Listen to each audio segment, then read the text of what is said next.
welcome to Sewell Garage. Today I want to talk about removing the body off the frame on my 70 Chevelle project. On a 70 Chevelle, there are 6 locations on each side where there's a body bushing. 4 of those locations have a bolt running up through the frame and into the body. And I wanted to get some penetrant on the backside nuts of all of those bolts. Location number 1, easy to get to.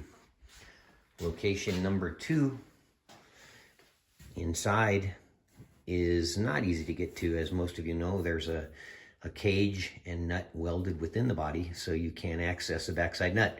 So my idea, drill a hole, and big enough to stick my penetrant straw in there and soak it real good.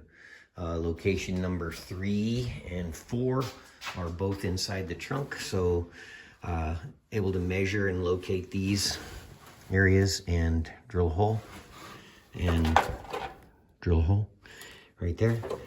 And over a 3-day period, I would give them a couple squirts a day and was able to get all my body mount bolts out without breaking them. The penetrant of my choice is WD-40. I like PB Blaster and Liquid Wrench. They work good, but they smell. And in my opinion, WD-40 does not smell up my workshop. So that's why I use that one.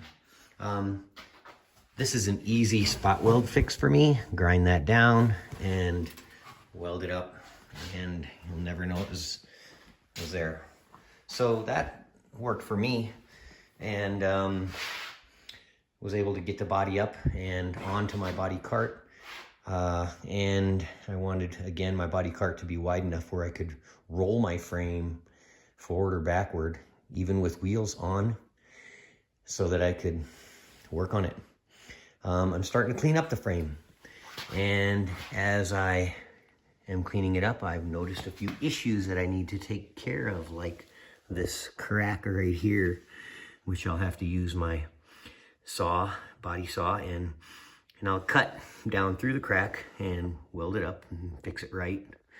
And then on the other side, I have a little rust issue. Metal's eating away, so I'm gonna have to cut that out and weld in some new metal, fix it up right. So I'm cleaning up the frame with this tool right here, the Contour SCT by Eastwood with a wire wheel.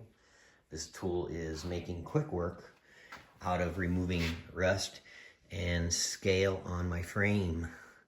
I would rather take the frame outside and media blast it, but we are not having great weather, and I want to keep everything inside, which is another reason I wanted to make a body cart like this one, so I didn't have to put the body outside. Anyway, I will send some more videos as I start to do some frame repair and prep my frame for paint. Thanks for watching.